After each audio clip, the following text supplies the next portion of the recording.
both testing out. I think so. I should watch it. It's just I cannot think about it.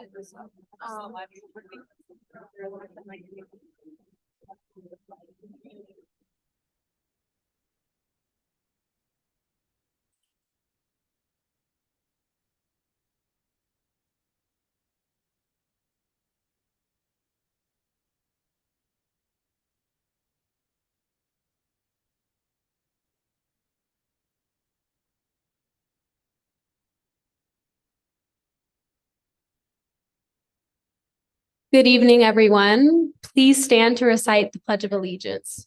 Oh, yes. The flag of the United States of America and to the republic one nation under God, indivisible,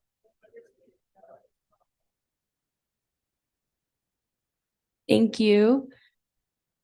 Welcome to the 2023 Borough Mayoral Candidate Forum. I'm Paige and this is Kayla, and we will be your MCs for tonight.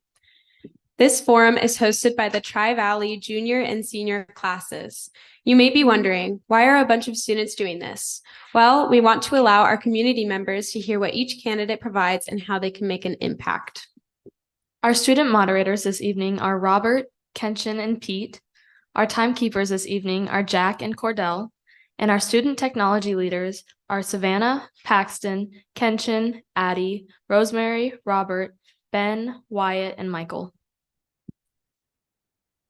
We welcome mayoral candidates Keslin Tench, Vanessa Jusak, Brett Oakley, Cyrus Cooper, Travis Cornwall, Chris Knoll, and Talon Shreve. The forum procedure is as follows. Speaking order for questions will move from left to right. Ms. Tench will be the first to answer the first question and follows down the line. Each candidate will have 1 minute and 30 seconds to answer each question.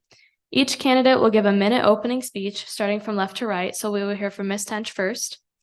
Each candidate will give a 2-minute closing speech starting from right to left, so we will begin with Mr. Shreve first. A 30 seconds left card will be held up. A red card when time is up.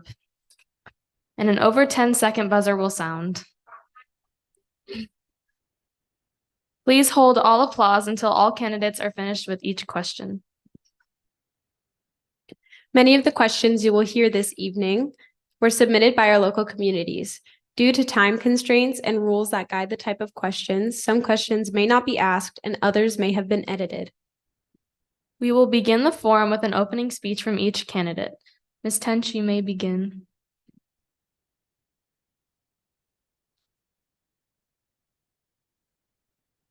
Thank you all for being here, and thank you for the students for doing this for us. It is important to have an informed body of people to vote in our way of government. I want you to remember a few things about me as you listen to my answers tonight. Remember that I have served on the Planning Commission for 9 years. And through this time, I've acquired intimate knowledge of the borough's foundational documents and goals. And I've spent 14 years working for the school district, and I have seen the consequences of budget cuts and dwindling enrollment. And I've spent a lot of time working with fellow colleagues to try to find innovative solutions for ways to keep our schools sustainable.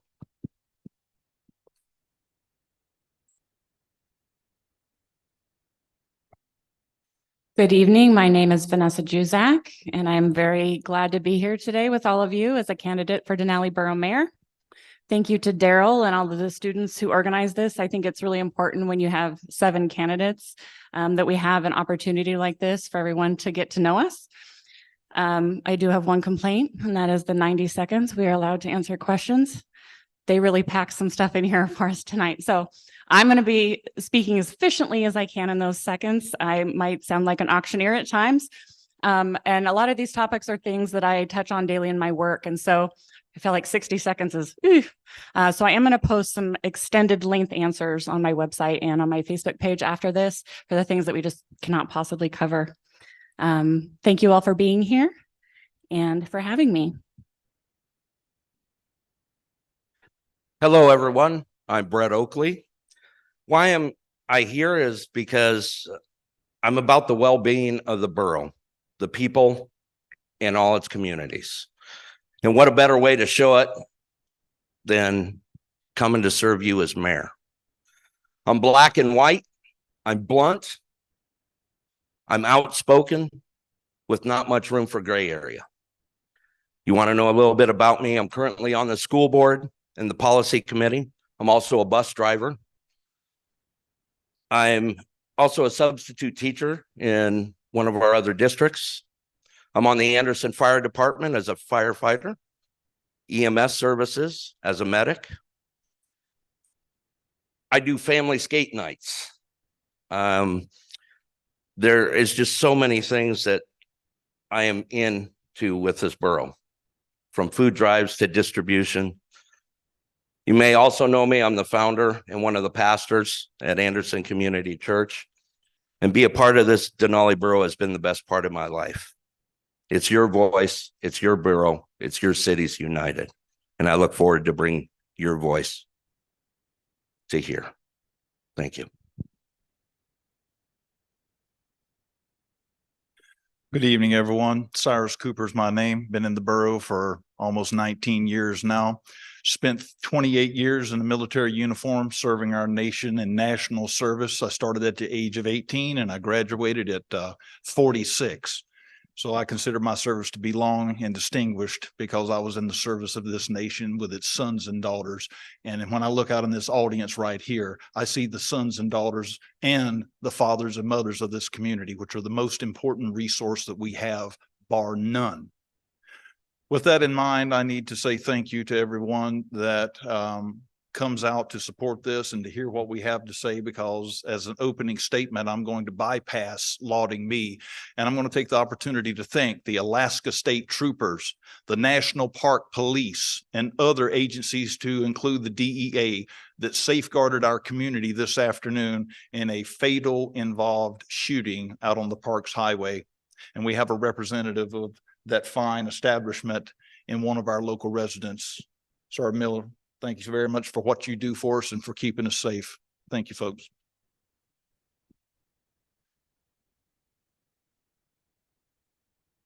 How's it going? My name is Travis Cornwall. Some of you know me, some of you don't.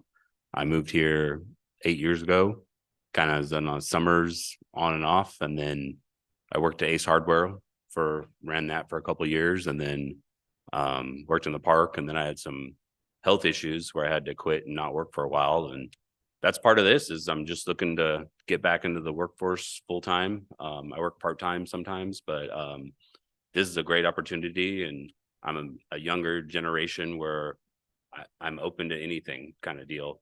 So I look forward to questions, and thank you for the opportunity to run for your mayor.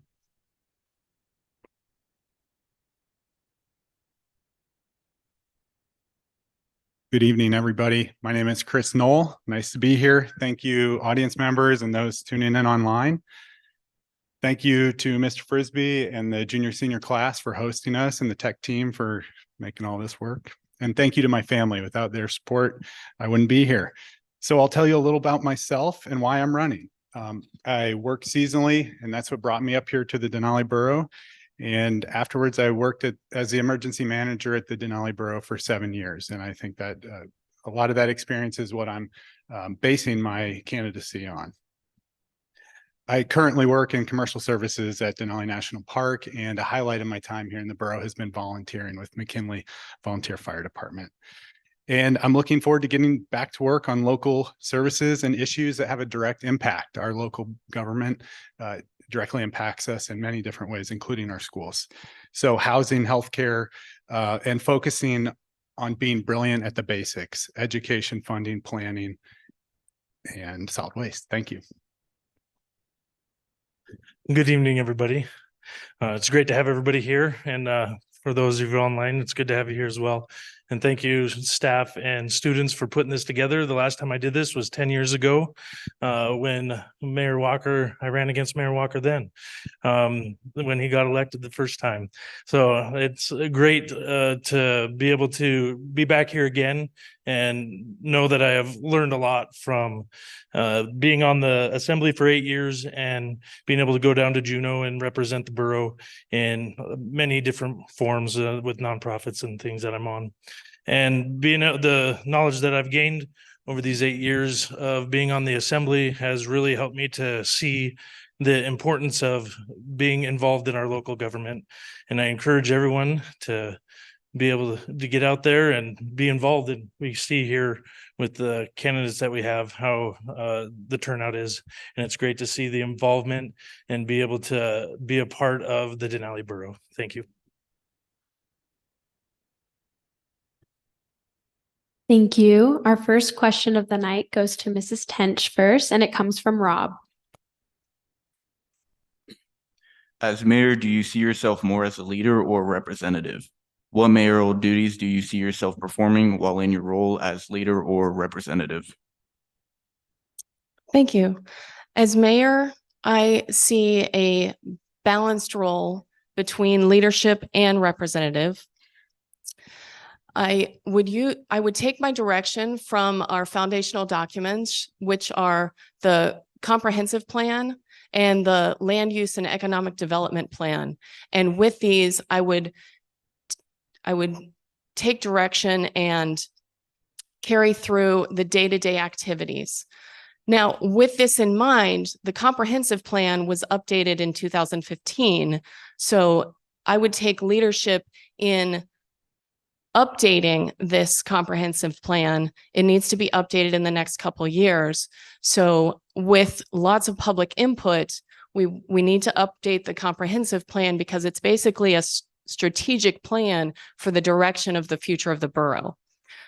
I would also take a leadership role in leading the staff and helping them as they have professional development and growth so that as a team, we can do what's right and follow through with the goals of the borough.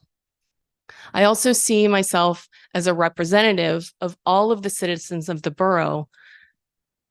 I would go beyond just going to borough meetings and school meetings and go to community gatherings so that I can make sure that all voices in the borough are heard and represented. Thank you.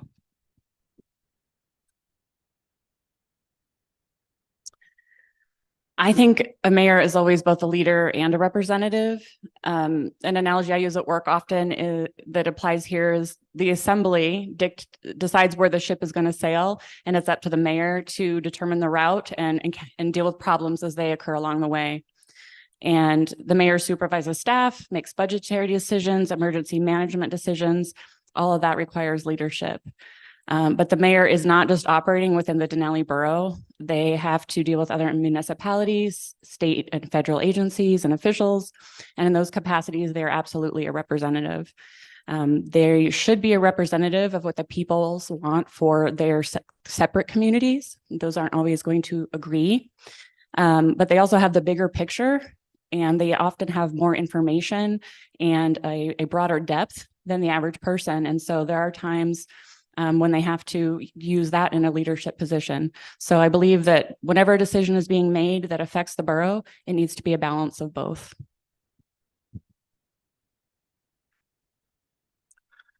Well, I see myself as a strong, successful leader. The mayor must be able to lead the borough effectively by still making tough decisions, while also being a representative of the people, ensuring that all the voices are heard and their needs are addressed, uniting all our cities abroad. That's why my administration and I will have an open door policy. As mayor, I would be responsible along with my team for policy development, crisis management, economic development, public safety, and ensuring we keep strong relationships with the school district, strengthening our students' education. Now, as your representative, the important things to me are transparency, Economic development was one of them. Community engagement, advocacy, collaboration, and celebrating our achievements together. And also having an accessible leadership for all our borough residents together.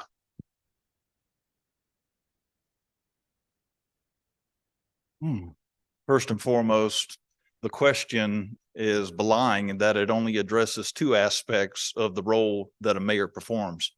You in fact have three very significant roles. First and foremost is the representative of the people that you are elected by to go and carry forward their interest. By definition, as a representative of the people, you are their biggest cheerleader. It does not matter which community in the borough you are representing, you are their cheerleader 24/7.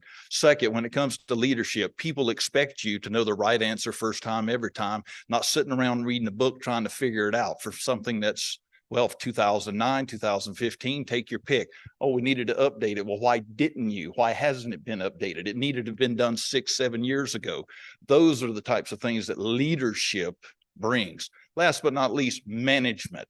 Every single day, the role of a mayor is to manage the personnel that work on our behalf, manage the resources. And in particular with that is budget. You cannot allow the budget to get away because we got limited income. So with that in mind, it is a comprehensive approach of all three. And at any point in time, minute to minute, you will change that face from manager to leader to representative. Anybody that thinks different doesn't know the actual roles because they haven't performed them. I, in fact, have. Others at this table have. It's just a question of who represents your interest the best, short-term, long-term. Thank you. Thank you. I see myself more as a representative of people and a leader.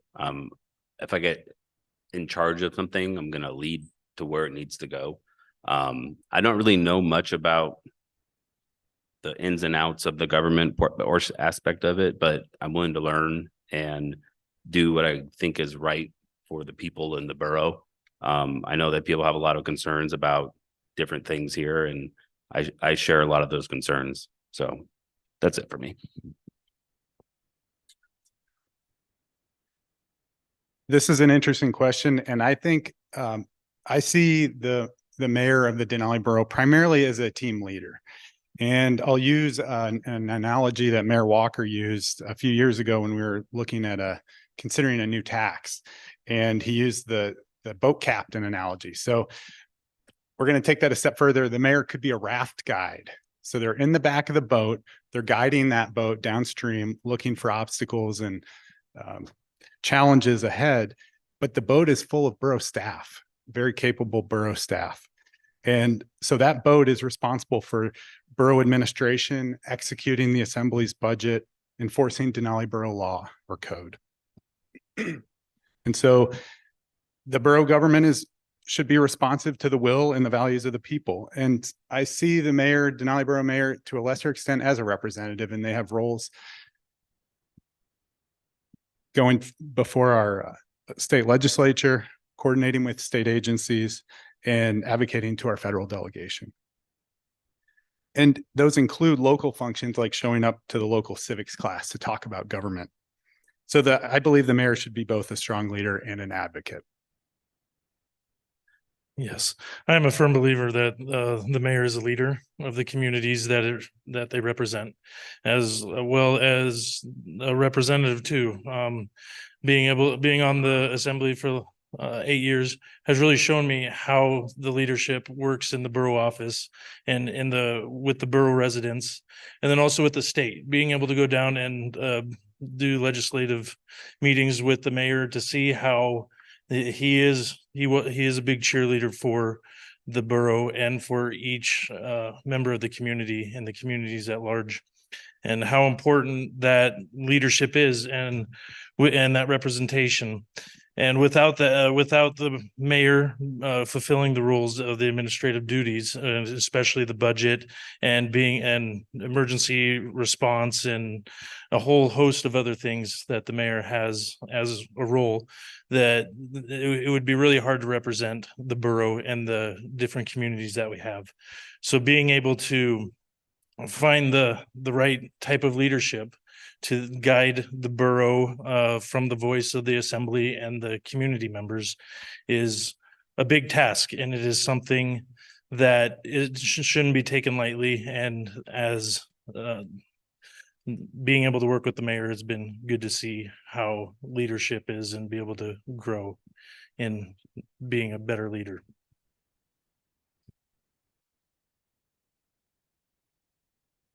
Thank you. Our next question will go to Mrs. Jusak, and it comes from Kenshin. Should the borough take on road maintenance? What roads should be included? What will this look like in terms of equipment, maintenance, and employees? Will this mean an added department? What budget items could be lowered or cut to allow for this extra expense? Would you propose a new tax to be voted on? If so, what tax? If you watched the joint meeting on this between the Borough Assembly and the Planning Commission, the further the discussion went, the more complications that arose during that discussion. And there was no discussion regarding the borough actually taking on the function of road maintenance itself. All options discussed are about the potential avenues to fund maintenance, not actually do it. It's a very important distinction. So questions about staff and equipment aren't really applicable, but I do believe even that is a really slippery slope. Grant funding requests started with one organization, then there's two, and there is potential for that to grow, especially now that everybody knows about it. So the borough cannot fund road maintenance even on a small scale borough-wide without taking that money from somewhere else. It's just not feasible. So I do think some road projects could still be funded through the grant program as it currently exists now, and that allows them to also not be funded if the financial situation doesn't allow for it, or if there is more important projects or priorities ahead of that. I am not in favor of a tax for borough road services, and I would be really incredibly hesitant to further the obligations of the borough to fund road maintenance until such a time as it's potentially required due to state actions, which is something that is being discussed on certain roads, potentially transferring those to local municipalities because of issues on the state level with funding. All right, so I spoke with our DOT superintendent, Jason Ludington, and currently the Alaska DOT only maintains our state roads in the borough. They have 3 operators that run 6 a.m. to 4:30 p.m. 7 days a week. And no, as a borough, we don't have a maintenance agreement in place. Could there be one? Yes, and DOT would help with organizing one. The roads currently covered in the borough are level 2 through 4. If you've ever noticed the timing on them when they get plowed. Anderson has 2 roads. Healy has 14 roads. We've got also McKinley Village with 1 road, Cantwell with 6. Would it mean an added department for us to take it on? Absolutely.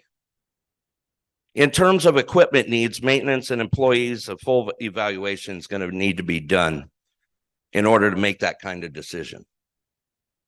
I'm not about adding taxes, just reducing taxes or making them disappear. There are many other funding solutions that we could investigate without putting a tax burden on the borough's residents, and we need to look deeper into that.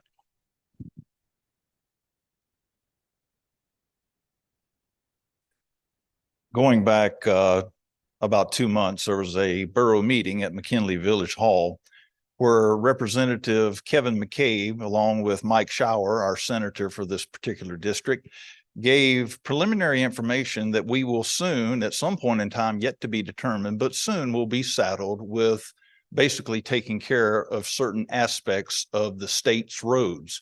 That does mean here in the borough.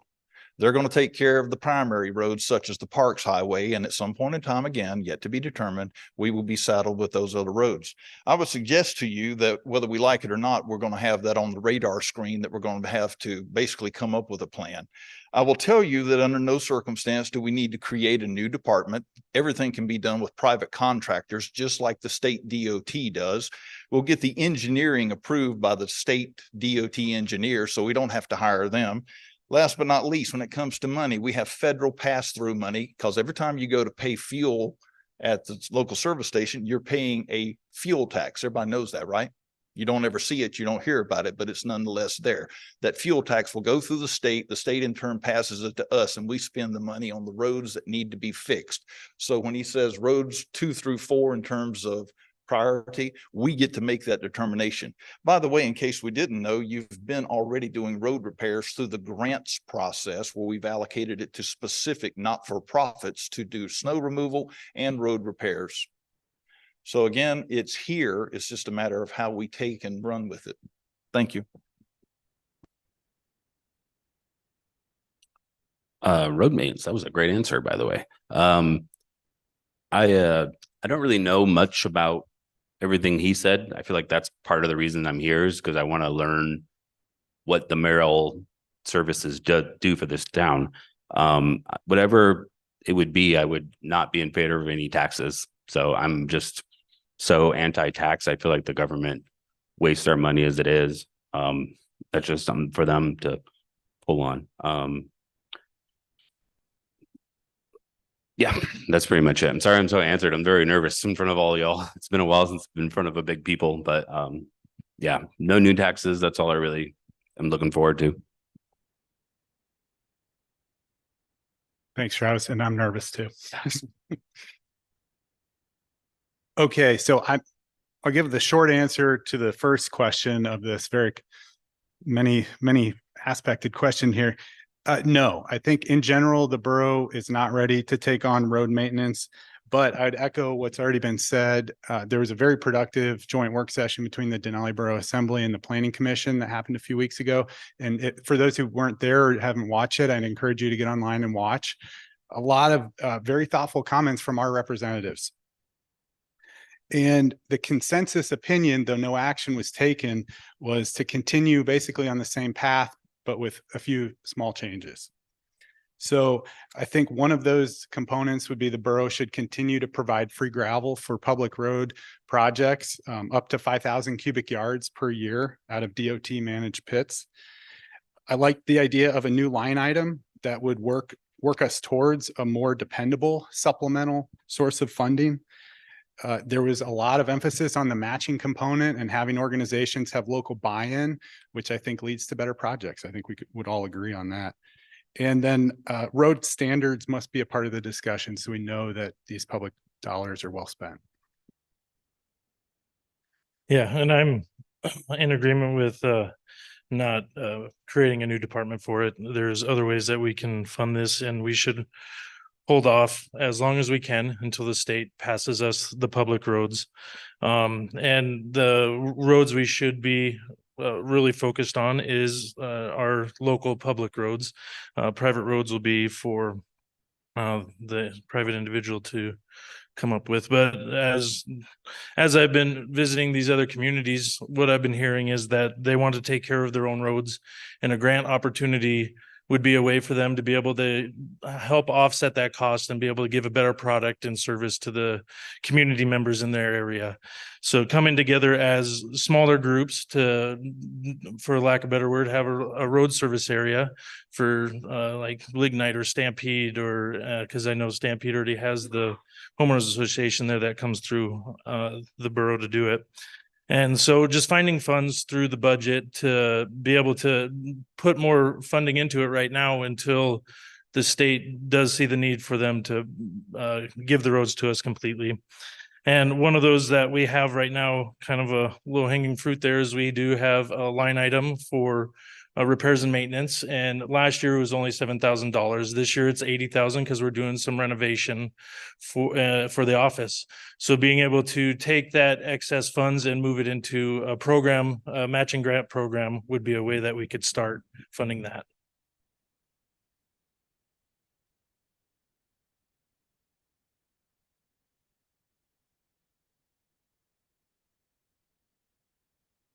I agree that taking on road maintenance is a huge expense, and we should defer this from this being pushed on us from the state as long as possible. But I believe that it is inevitable that the state DOT will limit their maintenance to just the major highways. And eventually we will be taking over the maintenance of the roads that DOT is currently maintaining. So we need to be prepared for this, and we need to not stick our heads in the sand. We need to make a plan and be prepared. It could mean a tax. It could mean an increase to the overnight accommodations tax, but you don't have a tax without additional expenses. So if the expenses are pushed on us from the state, then that would be a way to provide that additional revenue needed for those additional expenses for roads. I agree that subdivisions should pay for their own road maintenance. And if some of that money comes from the borough by way of grants, that is a good program. It needs to be tied to accountability to road standards. So the borough doesn't have road standards currently, but they need to develop road standards so that we can hold people accountable with this money that comes from the borough. Thank you. Our next question goes to Mr. Oakley first, and it comes from Pete. A shortage of family housing has become a major issue. What role does the mayor have in solving this? How do you feel about zoning to keep housing available? To what extent should borough lands be used to solve the housing shortage? Should prime railroad lands be pursued for housing? Should non-borough residents or businesses be prevented from buying up all available housing and turning family houses into employee housing or seasonal rentals? Any other solutions? All right, here we go.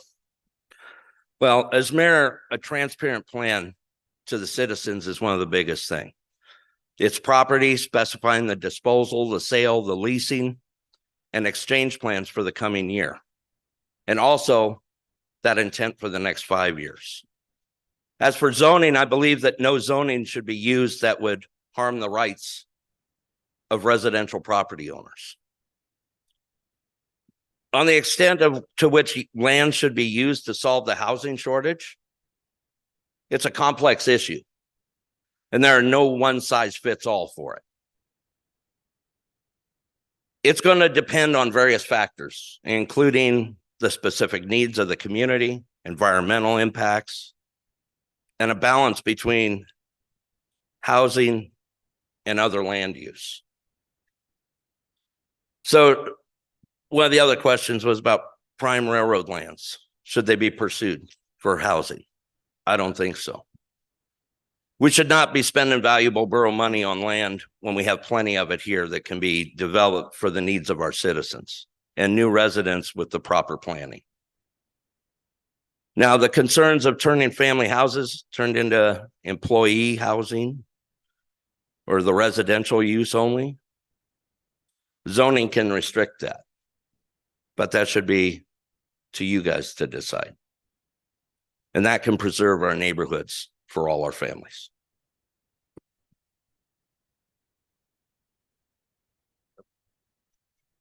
Very dynamic question by any stretch of the imagination, but I want to read a couple of things out of the Denali Borough Bill of Rights, which is on page 4 of the comprehensive plan.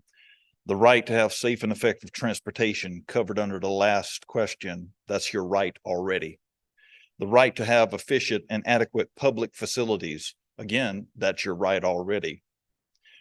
And in specifics to this question, the right to be free from interference in your chosen lifestyle. When someone starts imposing zoning on you, somebody is going to have their rights infringed upon. I encourage everybody to go to your Bill of Rights on page 4 of the comprehensive document so that you can understand what your rights are as part of this questioning process, because not everybody does. With that in mind, a shortage of family housing is a major issue. It's been known to be a major issue going back to 1995. And classically, we have been working 3 hours a month to catch up for being 20 years behind because people didn't take it seriously then, and it's not adequately taken seriously now. With that in mind, we need to create a plan that does not infringe upon the rights of people coming here to buy or from those that are here now to sell to whoever they want to. This is not Venezuela. We do not live in a socialist totalitarian society. People have the right to freedom of action, both sides of the equation. We should never forget that. In terms of non-borough residents being prevented from buying housing, that is a big problem. We live in a free America, not restricted. With that in mind, yes, we should use our lands to switch with Alaska Railroad for residential purposes where possible. Thank you. Travis again. I believe that the mayor does have some process in solving this. I know in other states in like New York and Texas now, they ruled the law against owning Airbnbs. So you can't no longer run Airbnbs in that state or that city. I don't know if we should go that extreme here, but I understand that there's certain people buying up multiple houses and that's kind of their income. I mean, when I look for a house here, we kind of just lucked into it and we looked at a lot of properties and there's not really a prime location to sell property here. It's kind of who you know, what you know, who can tell you to buy whatever. I do believe in it should grow. The area should grow. We should have some type of housing available for people to buy. I mean, that's the dream in life, right? So it's a very complex issue. But I know that it was hard for me, and I imagine it's hard for everybody else to find a good place to live that's not going to break the bank. So thank you.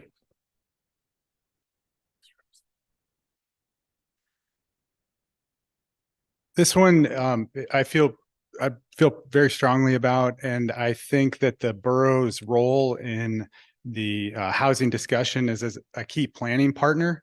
I'd like to see it remain collaborative with large employers, the Chamber of Commerce, potentially representing smaller employers, the banking sector, Alaska Housing Finance Corporation, Copper River Basin Regional Housing Authority for the south end of our borough, and then potentially the Tanana Chiefs Conference on the north end.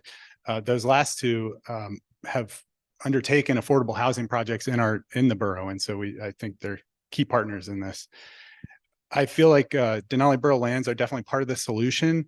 And I think the most immediate discussion will be any land use restrictions we want to impose on those borough lands, that new borough subdivision, to maintain the character of a residential subdivision. I'd like to see policy recommendations on housing come from a coalition type group like the one I mentioned. In thinking about this question, a saying came to mind, or a little anecdote that a contractor shared with the borough years ago in the topic of land planning. And it was that nothing stays the same on accident. And so changes will occur, and it's just a matter of, we should be planning for the changes we want to create the character that we like. And I'll just throw it out there. The borough is currently zoned general use. There might be, that's it. I'll pass it. All right. Yeah. So this is a big question, and I agree that we should be a partner with local entities and state and regional representatives for some of our housing needs. I don't see we need any more zoning than what we already have, because we are general use zoning. I would like to see for borough land only, where we're looking at doing subdivisions and things, maybe putting a covenant on there where it is specific for monthly or year-round rentals for a certain period of time, and then the person that owns the property then can get it back, and if they want to, they can do with it whatever they want to turn it into a business or whatever it might be. And then we definitely should use our lands to help with the housing shortage. For railroad lands, depending on what, if it's we're looking for it or if a business is looking for it, we can definitely put a resolution in to help support with their desire to go for those lands. And if we see the need to do a swap or something like that. Another solution that I found was interesting as I was traveling to the different communities, Anderson and Cantwell, McKinley Village, is there's some people that would like to see a borough-wide MLS type system to where they can show the lands that they have available. There's a lot of vacant land in Anderson and also houses that are there that are relatively cheap and would be good to buy up.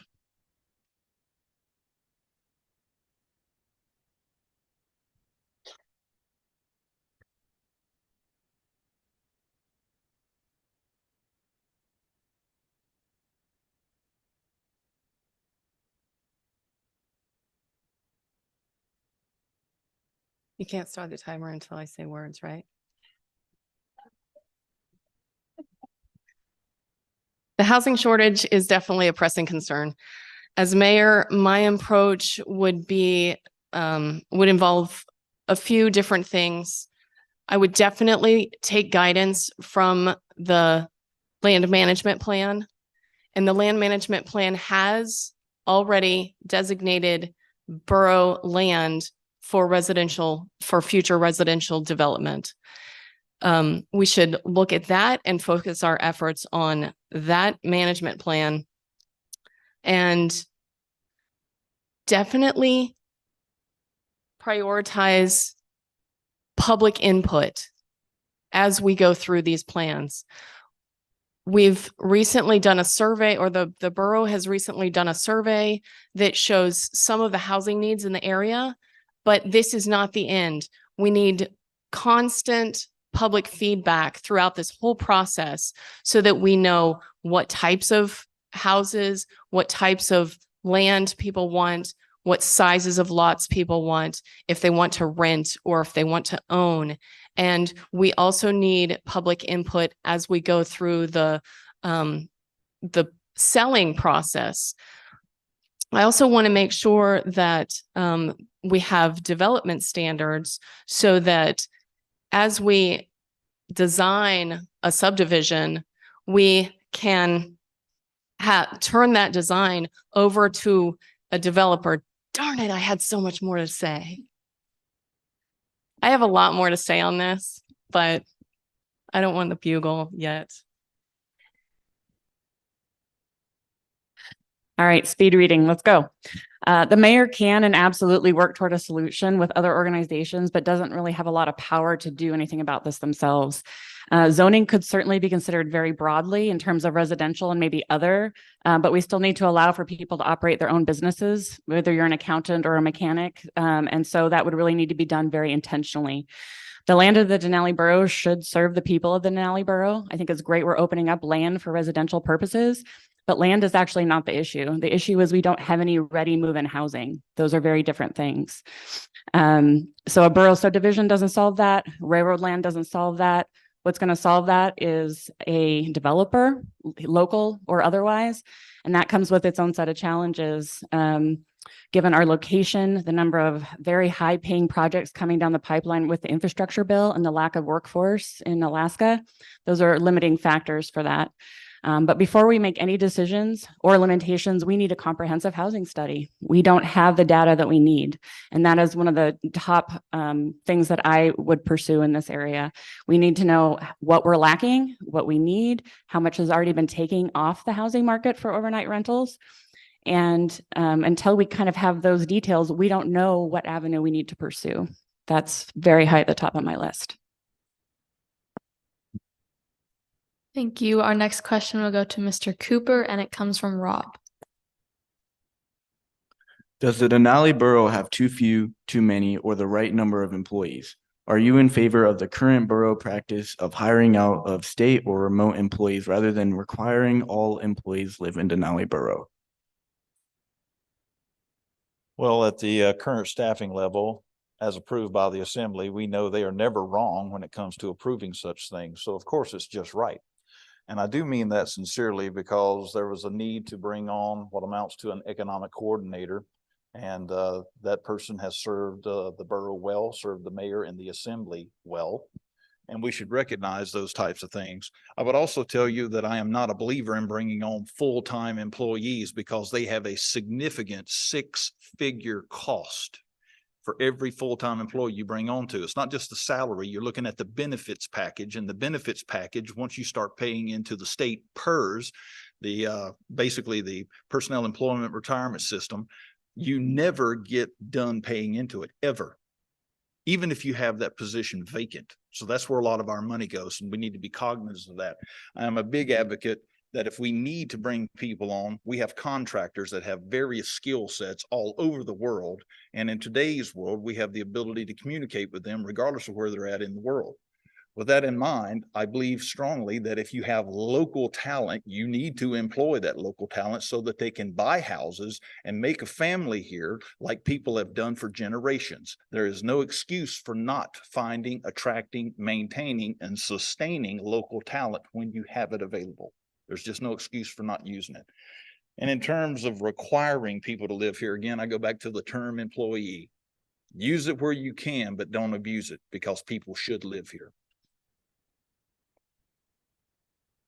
Thank you. I don't know how many employees the Denali Borough has, so I couldn't tell you the right number of people to do it, and I don't know what they do. That's all something that I would look at when if I became mayor, just kind of where the money is spent and how it's spent. You know, I feel like that should be the first thing any of these people take the job. They should look to see how this money is spent and what it's spent on. I kind of understand out of state practices, but I do believe that people should live here to work here. And if the state is paying people to do a function, they should be in the state. That's kind of how I feel about that.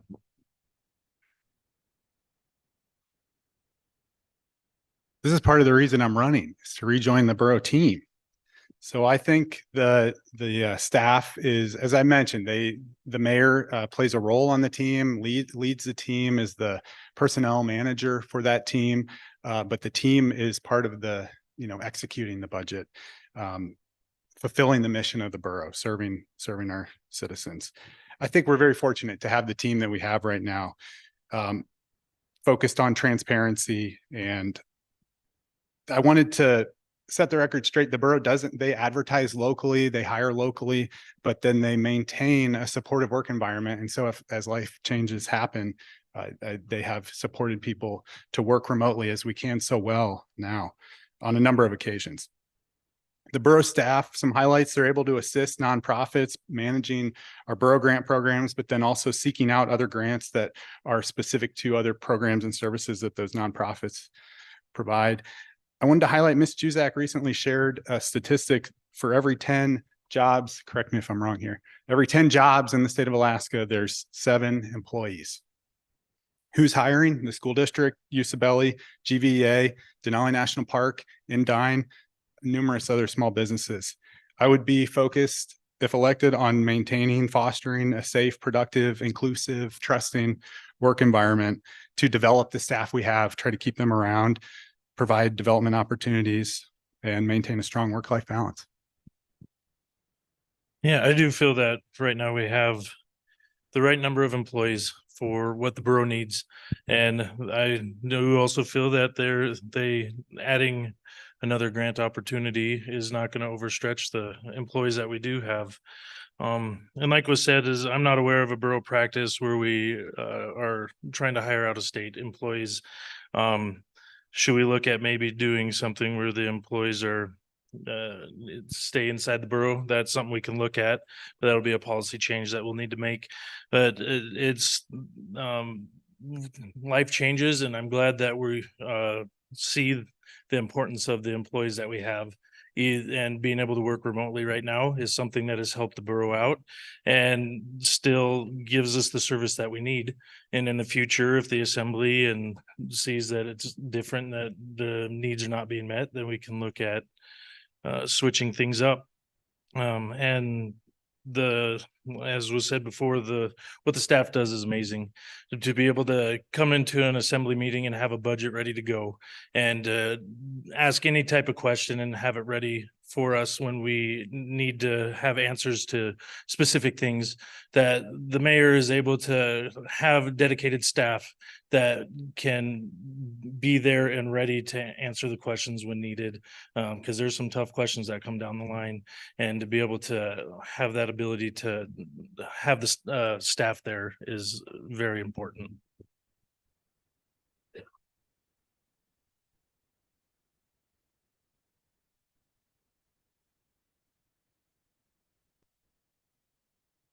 I would not reduce the size of the borough staff. I am impressed with their professionalism, and I think they've got an excellent team there at the borough office and the transfer stations and the landfill. The borough employees are professional, and I really like the practice that they have currently of promoting from within the office. I think that helps with employee morale, and it helps the staff see a common vision. I think sometimes there are specific skills that are difficult to hire locally, but I always think that we should do what we can to hire locally and keep people local. If people, if life changes happen and people need to move for whatever reason, I think remote work is definitely something. And once they're part of the borough team and they've made connections locally, then it makes sense to keep that person on and let them do remote work, because it is something that we can definitely be successful at in these days.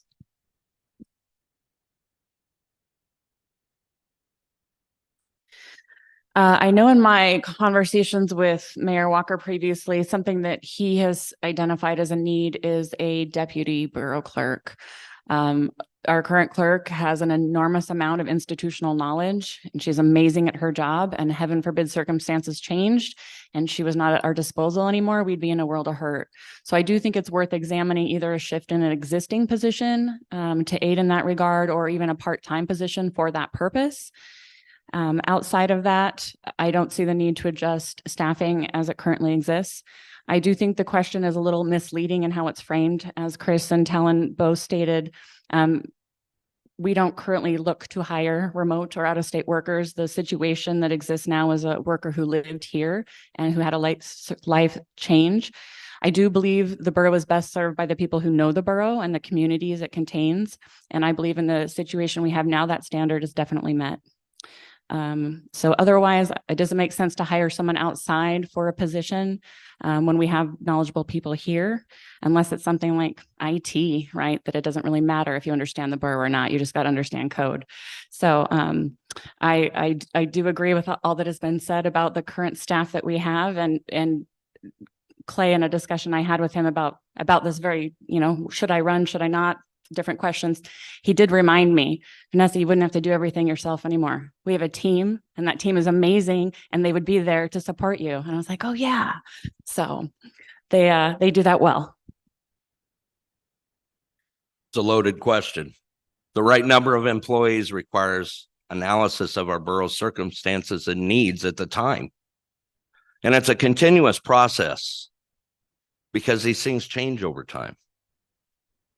One thing I would be doing as mayor is I would regularly review and adapt the staffing levels to ensure that we are providing the best services within the borough. Now, requiring all employees to live in the borough is a decision that's made in many cities all around Alaska every day. Many organizations, including government entities, make these decisions based on their specific needs and goals. The Denali Borough needs to carefully assess our specific needs, our workforce dynamics, and the nature of the work when deciding whether to hire remote or out-of-state employees. The decision should be based on a thorough evaluation, pros and cons, and how it aligns with the borough's goals and mission. I do believe that we should always hire locally qualified when at all possible before we ever resort to outside hiring. Thank you. Our next question goes to Mr. Cornwall first, and it comes from Kenshin. What services would you propose to add, or what issues may come up that would justify going to the people to vote on an increase in taxes or the creation of a new tax? Would you propose that residents vote on an excursion tax or a land use tax? Why or why not? It's a good question. How do you say your name? How do you say your name? I'm sorry. I just wanted to know. Is it Kinshaw? Okay. Yeah, I don't believe in any taxes, any new taxes. I moved here because the lack of taxes. I bought some land online and I researched, and there's no property tax here. I came from Washington where they just tax you to no end. And there's nothing to really show for it. I mean, the homeless population there is ridiculous. It's non-existent here, but as mayor, I would never institute any new taxes or without the vote of the people to vote for the tax. So that's kind of how I feel about it.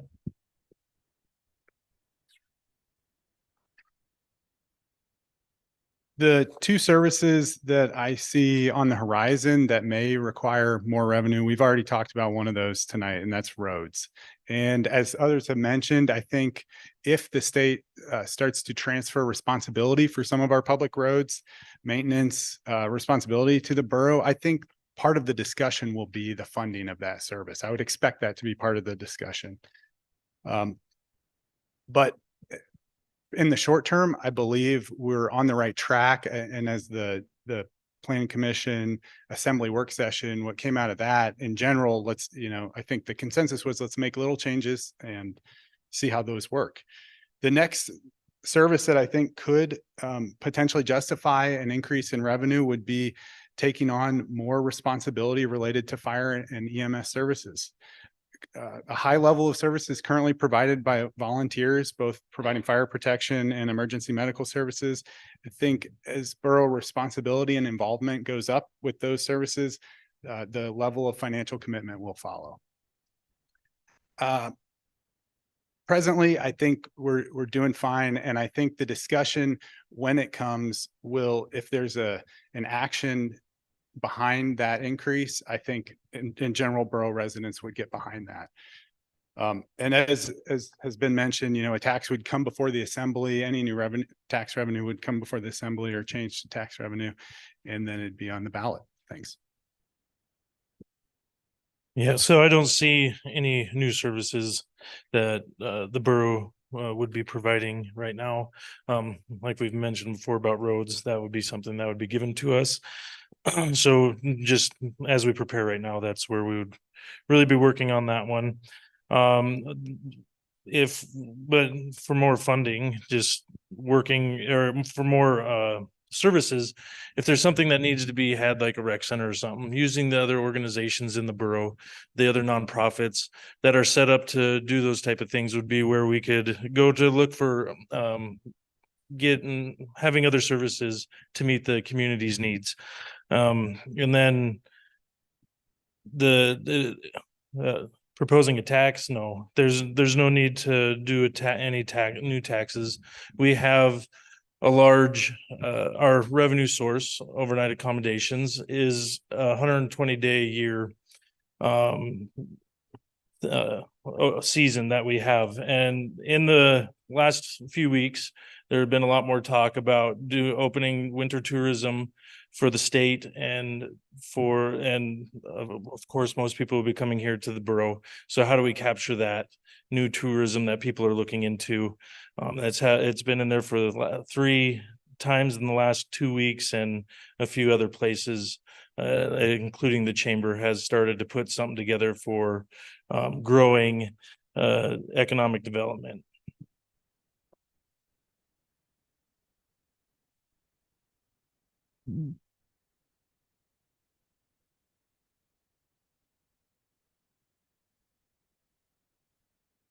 So all new taxes, as we know, as hopefully, I hope you know, all new taxes have to go to the voters for approval.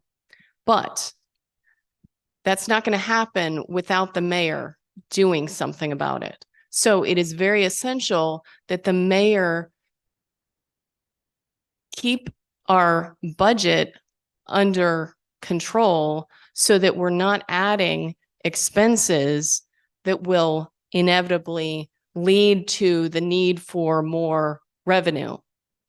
I'm committed to making sure that our budget is under control and we don't hastily add new expenses that could lead to the need for a new tax. With that said, I think some of we've already talked about road maintenance, and that is an expense that could need to have a new tax. Another area that I would explore to add as a new service would be supporting our emergency services. But those initiatives need lots of research and coordination with the local EMS services and departments as we consider supporting those areas. I think that's all I had to say.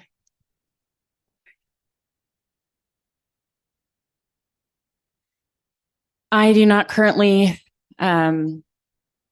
believe that we should be adding any services. So we all know where we get the majority of our tax money, right? And summer travel this year was not what we anticipated it would be statewide. We did not hit 2019 numbers as there was a lot of projections for. And estimates are now that we might not hit those for a few more years.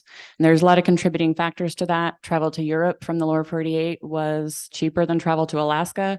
There was limited accommodations and rental cars available for travelers who want to do and see everything, where Alaska is just a part of their trip.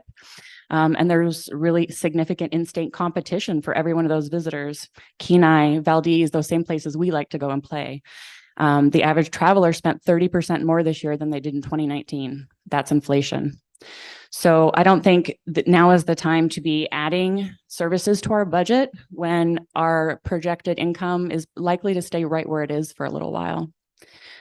I don't believe in an excursion tax. The borough does currently have the ability to implement a land use fee, similar to what Ahtna does. It's not something we currently collect, but if that fee was to be collected, I do imagine it would be passed on to the consumer, much in the same way the OAT tax currently is. I am leery, though, to collect any more revenue just because we can. It certainly doesn't help us diversify because that comes from that same tax base, right, which is tourism. It adds money in the bank, but it doesn't diversify our economy to do that.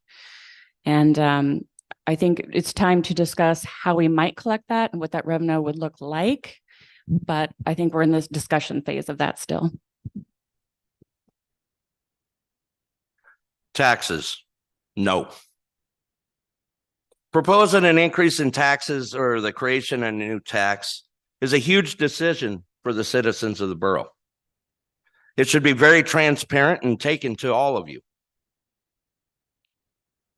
I'm against taxing, but it's important to identify the specific services or issues that may justify the need for the additional revenue.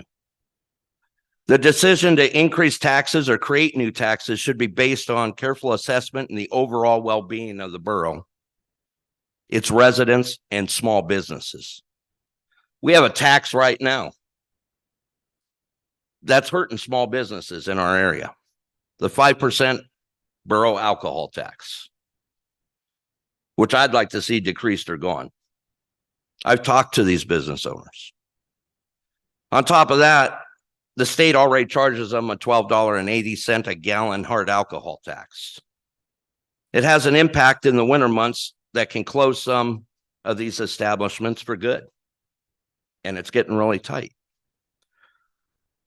And last, would I propose that the residents vote on an excursion tax or a land use tax?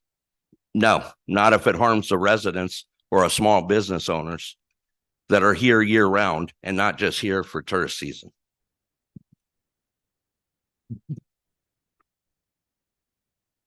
Well, Brett, how do you argue with that? With regard to new taxes, I presently don't see the need for any new taxes whatsoever. That being said, for those that would like to pursue fire or medical powers, understand that there is a fee, a very sizable fee that goes along with trying to create standards for your EMS to comply with, which means right now we're funding sizably through grants these various organizations. In other words, they get a sizable chunk of money every single year already.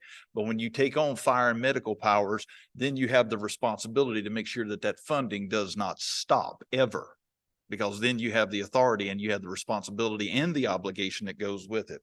There's also a little thing called the tax fairness doctrine. Whenever you get involved with taxing land use for business owners that are trying to basically go out and do excursions in the outback here, don't forget that when you go out there, you get to pay the tax too. So it's a double-edged sword. Be careful what you ask for, because you can't escape it. There's lawsuits all over the country that happen along the tax fairness doctrine, and inevitably the people that violate the doctrine, the plaintiffs win. And we would be in violation if we didn't capture individuals as well as business owners. And keep in mind that with regard to roads, we know that's coming. We need to start planning early. We need to look at the funding sources that are already available to us, both federal and state. Because if we start the discussion late, we're going to be late at the table, and that's not a place we need to be. Thank you. Our next question goes to Mr. Knoll, and it comes from Pete. What role does a mayor have in economic development? Should a mayor lobby Denali National Park to increase its recreation options during the winter months? Does a mayor have a role in lobbying for the extraction industry? What types of jobs or industry would you like to see created? Thanks for the question. I believe the mayor's role, one of the mayor's role in economic development is to advocate for the whole borough and all of our different industries, businesses, and our park, the draw to so many tourists. I would continue to advocate and support our Chamber of Commerce and the destination marketing arm, Visit Denali. I think that's important work that they do, and it's collaborative right alongside the borough, and I think that should continue. I'd love to see the types of jobs that Denali Borough School District graduates can compete for. And there was a lot of discussion at the school board forum about vocational education, and I think that's important, and there was interest in expanding that. I 100% support winter tourism. Denali National Park recently undertook a winter and shoulder season planning effort. And so there's I think a lot of local comments, public comments, and in general, a lot of the responses were in favor of increases to non-motorized recreation. And I think it's important, if we're attracting tourists during the winter, we need to be mindful of what demographic they are, how are they arriving, how long do they plan to stay, what do they have available to them as far as activities. I'd love to support the industries we currently have and then grow some things I'm interested in, growing renewable energy jobs, utilities, the trades, and healthcare. Yeah, the role of the mayor definitely is one of economic development, especially for where we're at and how our revenue comes in. We should always be looking at ways that we can increase our mainstream of revenue, and that way we can then really start looking at how we can diversify that. And one of the ways we can do that is looking at the winter season. And the best way to do that is to lobby with the national park. One of their main things is, as a public park or pleasuring ground for the benefit and enjoyment of all the people. And working with the park is a good way to help have enjoyment all year round for the people. And being able to, I was a part of the helping out a little bit with the questionnaire, and they did some meetings and things for the winter and shoulder season plan. And being able to just read over that and see how that worked and what was all involved with that was really awesome to see, and the outcomes and recommendations that came out of that. And then, should we be lobbying for our other industries in the borough? Yes, we have great resources in the borough besides just our overnight accommodations that we can utilize and that create jobs for us and give us another way to heat our homes and do other things like that, and to create roads with extraction.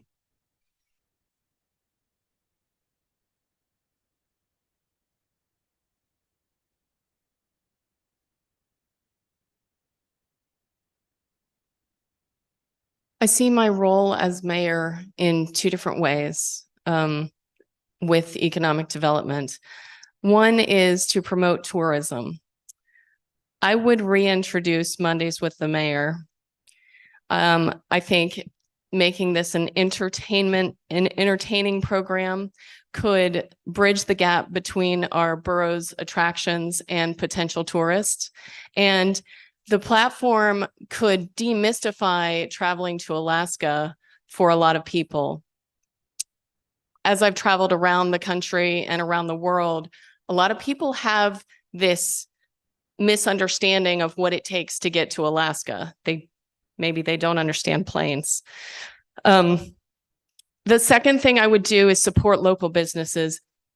And as mayor, I would lead the way in developing an economic development district. This has been recently proposed by the Chamber of Commerce, but in looking at models around the state, I think it's more important to be a public entity with private partnership, in which the borough would be the recipient of federal and state funds to support economic development projects in the borough. The first stage of this economic development district would be to develop a comprehensive economic development strategy. This would be a strategic plan for economic growth in our borough.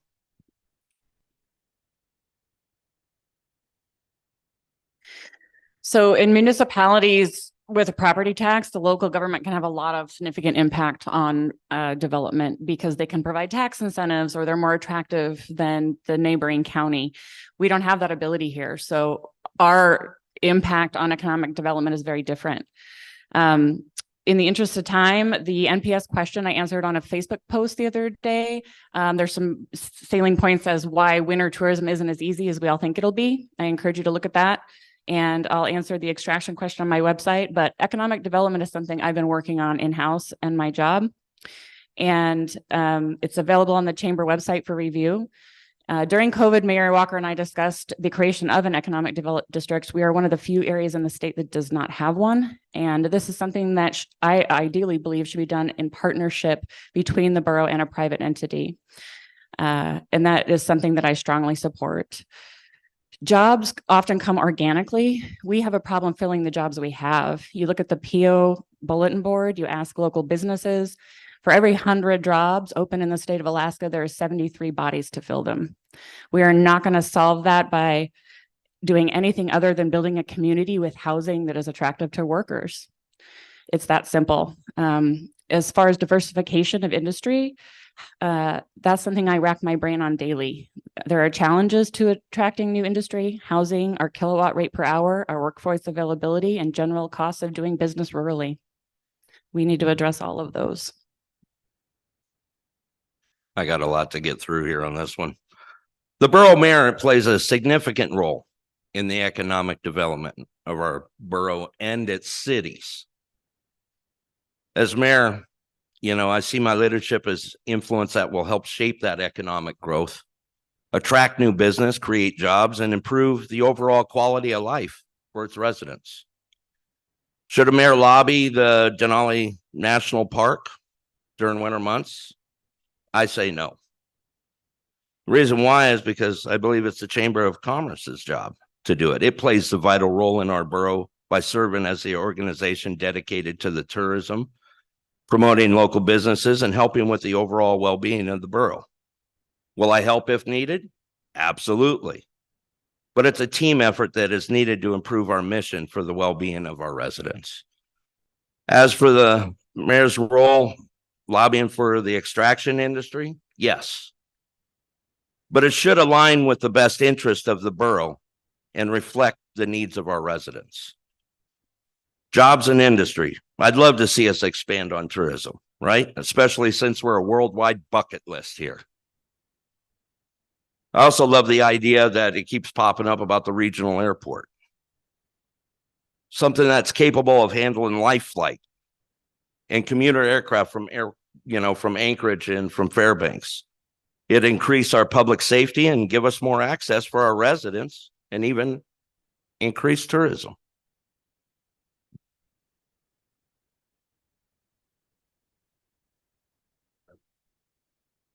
First and foremost, the mayor has a undeniable role in all activities associated with economic development. And again, I go back to the fact that the mayor is first and foremost the cheerleader for every single resident in this borough and business, regardless of how big or how small. And if you're not doing that, then you're not representing the people that you were elected to represent. With regard to petitioning Denali National Park, we're a local mayor here. If you think you're going to go and change hearts and minds down at Denali National Park by going, hi, we'd like to do this without the blessing from Washington, D.C. and the EPA, then you are wrong. You will not get through the bureaucracy quickly. It is massed upon us. So yes, in a good faith effort, we can go and talk to them. We can start the paperwork and the process. It'll be a decade away at the earliest. And we all need to be cognizant of that, regardless of how good we are with the folks down there that are staffing the location now.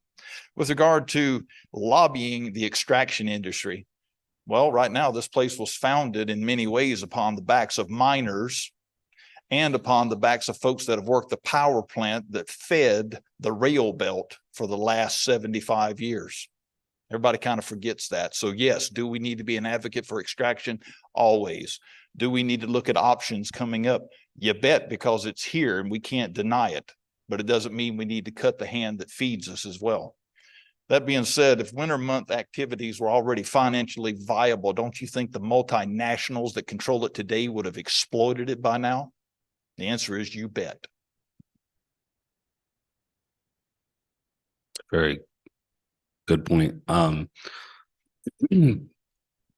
believe the mayor does have something to do with economic development, and lobbying for companies to come here. I'm a salesman by trade. I could sell ice to an Eskimo, but you have to. I feel like the mayor's purpose is to get industries to come here and want to stay here. Winter is kind of a double-edged sword, because I don't know many people who want to go tourism in negative 20-degree weather. But it is an experience. So there's some people who come here just to experience the cold. And I believe there's got to be some type of industry for that. Like he said, with the airport coming in and the hotels opening up on Otto Lake, there is a lot of jobs in this industry. And extraction did base this town at the coal mine, and I support that. So I just wish there was more jobs personally. So that's all I gotta say. Thank you. Our next question will go to Mr. Shreve first, and it comes from Rob. Our brick and mortar schools have experienced severe declines in enrollment. What are some solutions you could offer to head off potential forced closings? Should a mayor promote the development of a branch of the University of Alaska or a technological school to be established here? Any other ideas? Thank you for that question. Now, this one I've thought about a lot, and I see it a little bit differently. I see it more of an economic issue than a children issue, having kids in the school. Like has been said before, year-round jobs is our big thing. If we can have year-round jobs, that will bring families to the borough. With more families means more children means more students in the school. More students in the school means we can have more teachers and more funding to be able to provide the needs of the students. So being able to find ways to bring some of our seasonal jobs year round is one of the big ones to really keep families here. The other one for bringing a branch of the University of Alaska down here with a technical school or something, I think it would be great. We have a lot of resources with the different engineering that we have with mining, electrical, our hospitality industry that we have, and even our medical with our volunteer fire departments. We have a lot of good career opportunities that could be utilized more for our youth and be able to help them be able to come back home to stay here as we have helped them to grow and learn and have them be a part of the community. Yeah, so thank you.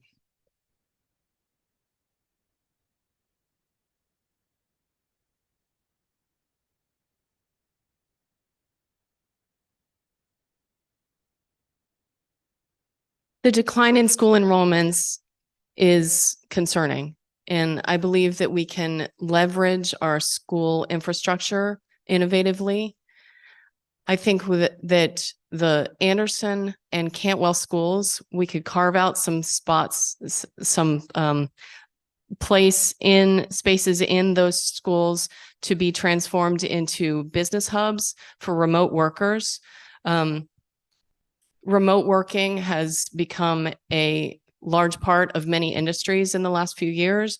And if we provide high-speed internet, printing, video conferencing, and dedicated workspaces in these schools, we could not only use the facilities better, but also charge rent and bring in more revenue to the schools. Another thing that we can do is adult training programs in the evenings in the schools to provide community needs and technical certifications and college classes. We should also provide career counseling for adults in our area that need different jobs, so that there's something called an awareness gap, which means that some people aren't aware of all of the jobs available in today's society. We should also address the skills gap.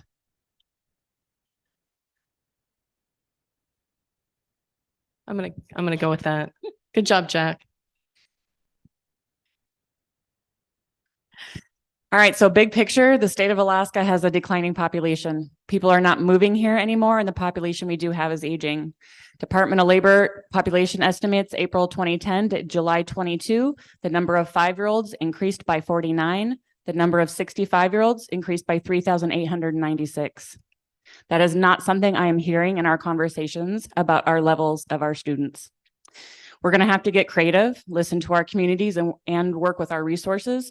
These schools are community hubs, and that maybe there's ways to lower our district costs through community partnerships and programs.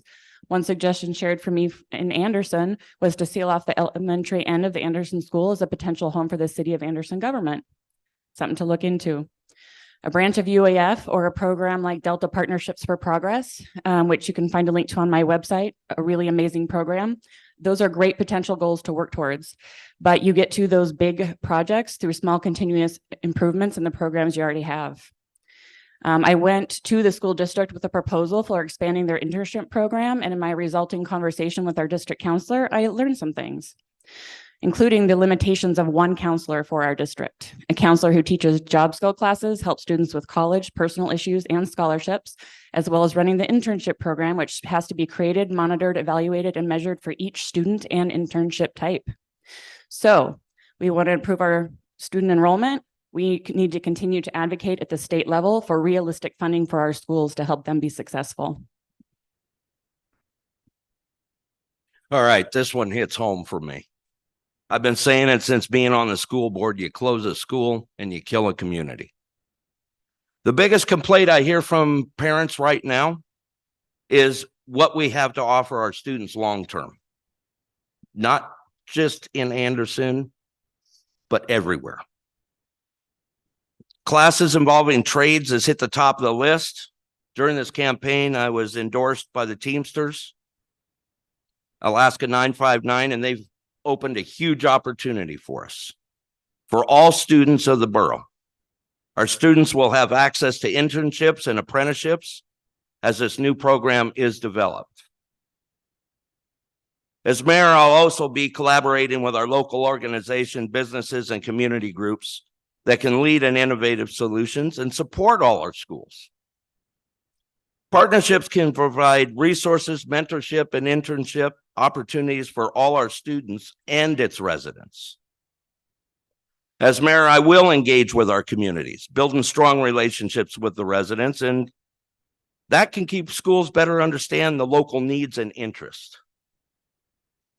Engaging with parents, businesses, and local organizations can encourage a sense of community and support for all our schools, from one end of the borough to the other.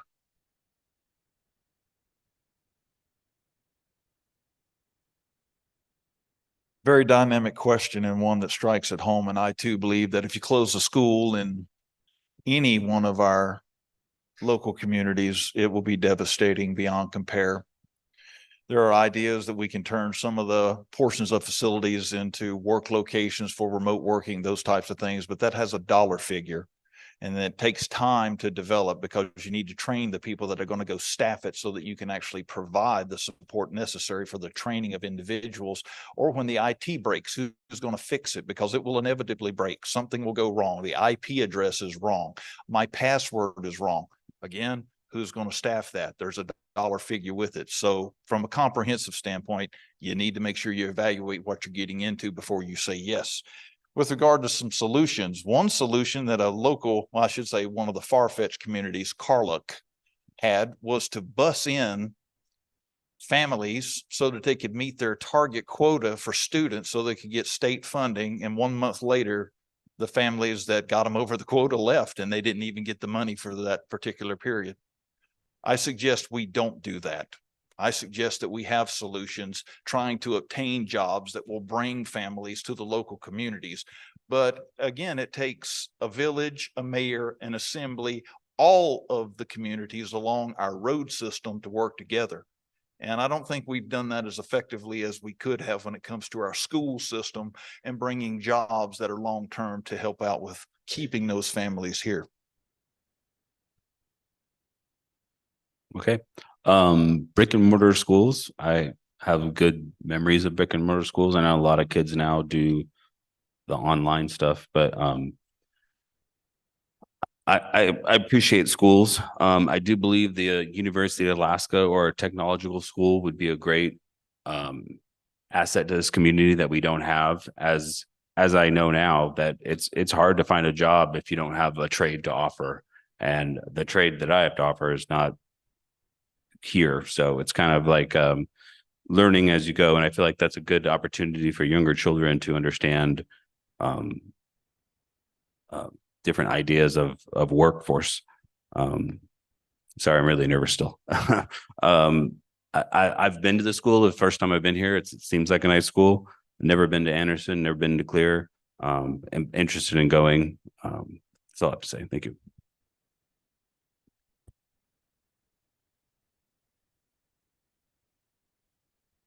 Travis, something you just shared kind of struck me in that some of our students in Cantwell in the last years, as we navigated the decision whether or not to keep the school open or close with a loss of state funding, they're probably going to remember that. That's pretty impactful.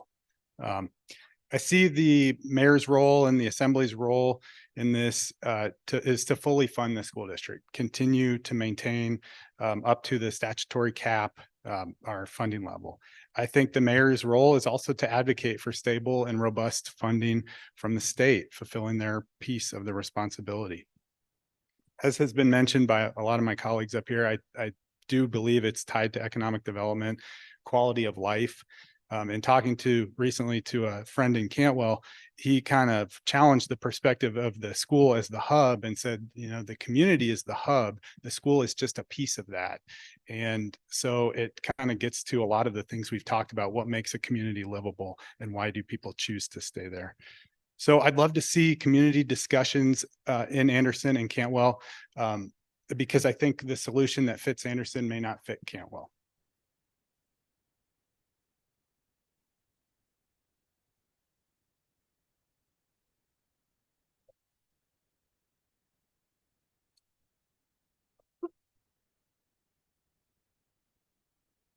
I started. Yeah, I started it.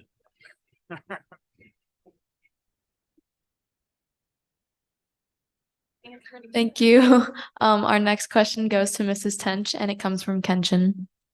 The Healy area is experiencing many issues that come from the growing summer tourism season. Housing, emergency services, and large industry impacts, etc. Healy is also experiencing HOA and road maintenance issues. Healy would also like increase recreational opportunities like paved trails, a recreation center, ice rink, pool, etc. Do you think the Healy area uses an unfair amount of the Denali Borough's time and resources? If so, what is the solution? Would you support Healy incorporating as a city to take on some of these Healy issues? Thank you, Kenshin. I am not in favor of growing the government by adding another layer of bureaucracy that could increase our taxes and other things and further tap our borough volunteers. I think summer tourism, HOA, and road maintenance are borough-wide issues. Summer tourism also puts a similar strain on housing in all areas of the borough. HOA and road maintenance issues are not confined to Healy. This is a borough-wide issue. The roads in the Kobe and June Creek areas need a lot of maintenance. If you talk about the trail system, the Cantwell community has been trying to get a bike trail in their community for years, decades, I think. And the ferry neighborhood, the ferry community needs a better trail across the railroad bridge. So these are things that are borough-wide. It is true that the Spruce Network and the Lions Club are working on plans for a financially self-sustaining recreation center in Healy. And they are proposing to locate it on borough land. As mayor, I would not approve a recreation center to be located on borough land or elsewhere that would be a drain on public funds. I believe that the current borough government is properly positioned to address the needs of Healy and the rest of the borough, and I'm committed to listening to all voices and considering all areas of the borough when making decisions. I can see the glint of excitement in Jack's eyes over there. So I had a really interesting conversation with a couple of people in Anderson a few weeks ago. I'm summarizing here, but what I heard them say is we don't want our community necessarily to be bigger and better. We want it to be the best it can be as it is. That was really impactful. And I think it's really important to recognize the autonomy of each community that we have here in the borough. I think some communities might want to stay small the way they are, and they're that way for a reason. And some might feel ignored. And even within that community, it's probably going to be a different answer from different individuals. So I really think the most important thing is for the mayor to have a good relationship with the leaders and organizations in those communities. There needs to be regular, candid conversations and communication. And that's something I've worked on in the job I have, which I can say is not easy. It's hard to make those connections. It's a lot harder than most people think. The idea of Healy incorporating is an interesting one. I have not heard that before. And I think it could make sense if the residents feel those additional services are something they truly want, and it doesn't match with borough spending or priority or opportunity, but that would again have to be funded. And otherwise it's just redistributing the same issues that we have now. So unless there's a magical funding source for incorporated cities that I'm not aware of, I don't think that solves any of our problems. All right. One of the questions was the HOA. HOAs collect dues for services, amenities, maintenance. It also manages their own budgets and finances to ensure the community's financial needs are met.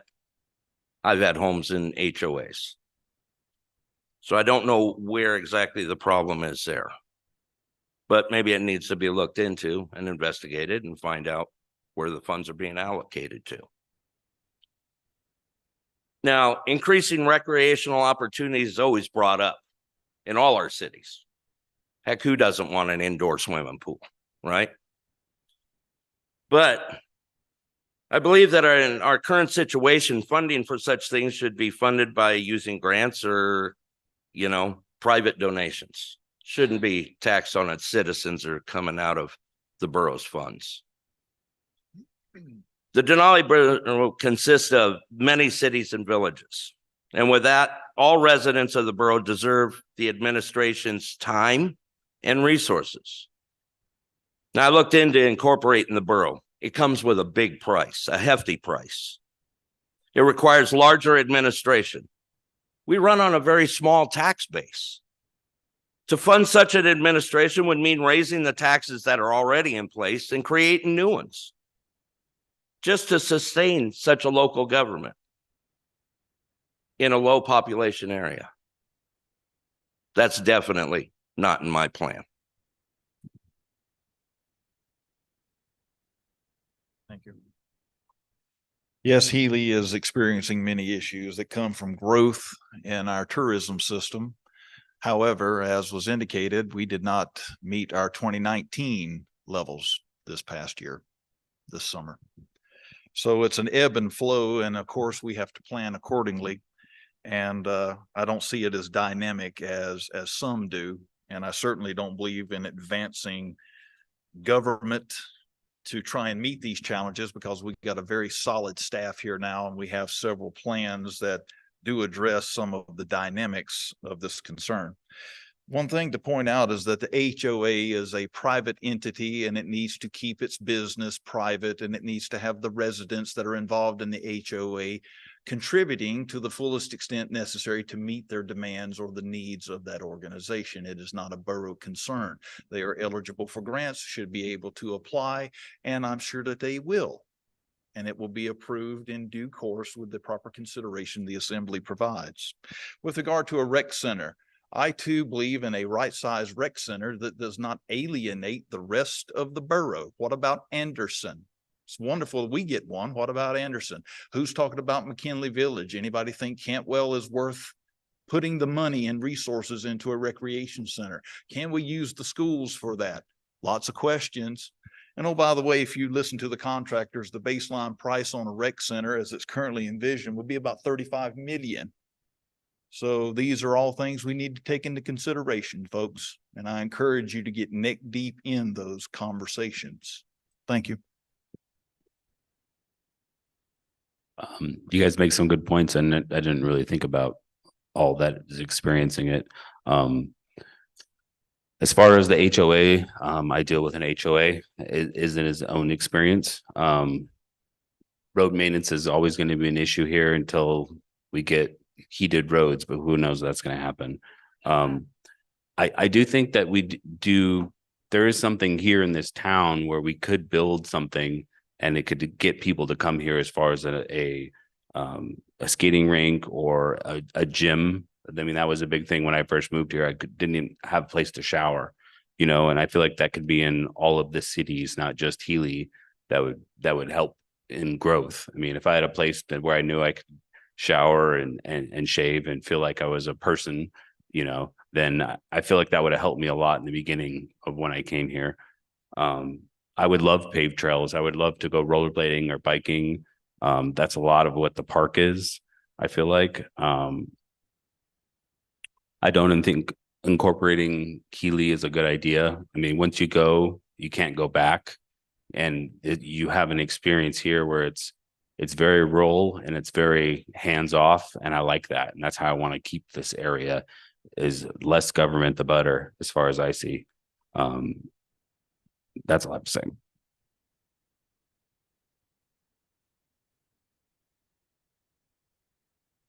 I wanted to highlight the borough has recently undertaken community development planning efforts, and those tackle borough-wide issues. And many of these problems that were noted in the question are borough-wide challenges. Something I've heard from residents in Anderson and Cantwell and communities down in between is that they would like more representation. They feel as though the borough government is a little Healy-centric. And I am running. If elected, I'd focus on continuing to support the city of Anderson as they navigate their recent administrative and financial challenges. Another priority for me, if elected, would be to grow the government-to-government relationship with our only federally recognized tribe, the Native Village of Cantwell. I'd also like to build relations with one of our largest landowners, Atna, along the lines of community and land use planning. On the Healy incorporating question, I also haven't heard that one, but I absolutely support a grassroots city organization effort. I don't believe that would be led by the borough, nor do I think it should be led by the borough, but that is why the borough was formed, to sustain the will of the people. And so I think I would support that. Yeah. There are a lot of issues in our communities, and as I've gotten more involved, I've seen the groups that help to work on those issues to help the members in each community to work through the issues that they have. Does the borough have a lot of resources in Healy? Yes, it does. It is the hub of what the borough and what we do here. Should we reach out to our outlying communities more, Cantwell and Anderson specifically? Yes, we should. And being able to build those relationships and then share the different grant opportunities and the different resources out there with them in a more effective way will help them to also see that what is going on in Healy can happen in Cantwell and Anderson, but it'll all depend on what the residents are looking for. I know that in each community, it looks different. And the impacts on the summer tourism and HOAs and all these things are different in each community. So working with those communities to find the resources to help them go through the things that they're going through and to make their communities the way they want to see them. And then for the last one, if the community of Healy wants to see incorporated, that is up to them. And my only concern is that it does add another layer of government, and we like the smaller governments in our communities.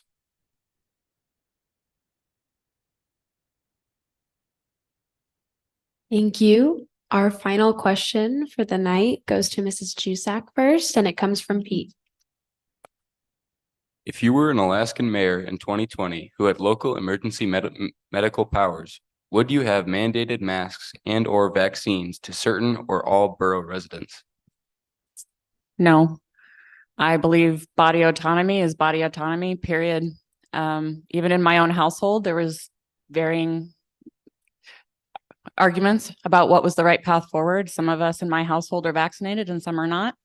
And I certainly would not be for imposing something on someone else that I wouldn't impose on my own child. Well, we fought with this back and forth the last 2 years. I believe that mask and vaccine mandates infringe upon our personal freedom and our individual rights as Americans. It's a tough one to swallow. I see these mandates as just government overreach into your personal healthcare decisions. As mayor, one of my highest priorities is the health and well-being of its residents. Because of being aware of this need, as mayor, I will work on the expansion of available medical care and emergency systems through the Denali Borough. One of my missions is to bring better EMS services, better health care, and better access for all our residents here. Being part of the EMS system, you really get involved in those things. One of my missions, like I said, is to bring a better EMS service. With collaboration of all our fire and emergency services in the borough, to include one other, we have the amazing support of Nenana's Fire Department as well.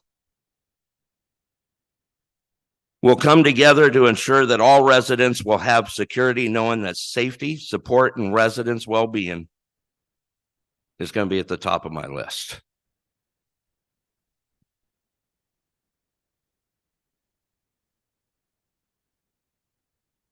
As an Alaskan mayor in 2020, I would have been faced just like other mayors with trying to do the right thing for the right reasons. And that's not always an easy task.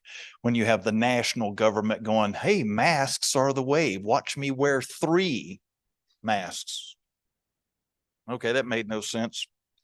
For those of us that have been in the EMS business for a long time, we already knew that the N95 mask was the only one effective. And then when you see people that are misrepresenting the facts, misrepresenting the science, and you know in your heart as an educated person that they're leading you down a rabbit hole for some reason.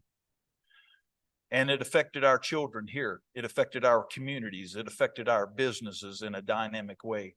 So the easy answer is no, I would have not mandated masks, but then again, I wouldn't have had the power to do so anyway, unless the assembly had allocated it under specific rules and guidance. With that in mind, we had a governor that said, this is the way we're going to do things. Oh, by the way, our chief medical officer, Dr. Zink, I think that's the correct spelling, Zink or Zinky, she made those decisions on our behalf in addition to the federal government. And if you'll notice, when you go back and look at the record, they determined sooner, almost other than any other state in the union, that we needed to get away from what was happening with the masks. I too am very concerned about what we had to go through because we didn't have a full-time clinic to consult here. And that's one thing I promise you that we're going to get if I run an administration here. Okay. 2023, I would have not mandated masks or vaccines. This one kind of hits home for me. When I was working in the park, I was on what's considered a term, and they were very happy to tell you to get the vaccine. And I got the vaccine, and I had heart failure because of it. There's no 100% evidence to it, but in my age range, myocarditis is what I had. Heart failure, it went up 300% in people who had the vaccine. So personally, I wouldn't have done it again if I had the choice. And I believe it was my choice. I did do it. I was just trying to make everybody wanted to be safe with everybody else. I didn't completely understand the facts about it and the different things associated with it. I trusted the science. Now that talking with my wife and just, she's Native and she understands that like the US government doesn't necessarily have the best intentions for the people. I wouldn't have got it, and I wouldn't have mandated people get it. I wouldn't have mandated masks. I feel like it's a personal responsibility and personal choice. Businesses are their own decisions for it. I know when I was working at ACE, they all made us wear masks as part of what they wanted to do. I really want to get that horn to blow.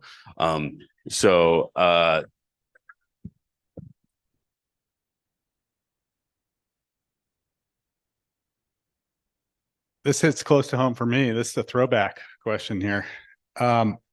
So I'm happy to share being in local government office in 2020.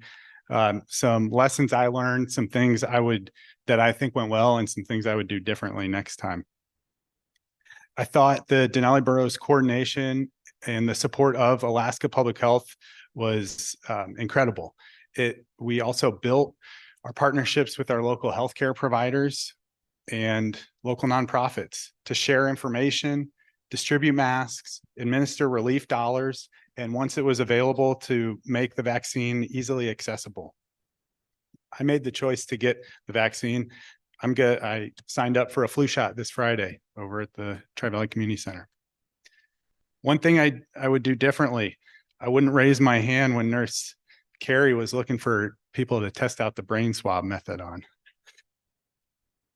And the only other thing, one other thing I wanted to highlight is I would have done a better job keeping our local emergency planning committee going. That committee is responsible for advising local government about hazards we face.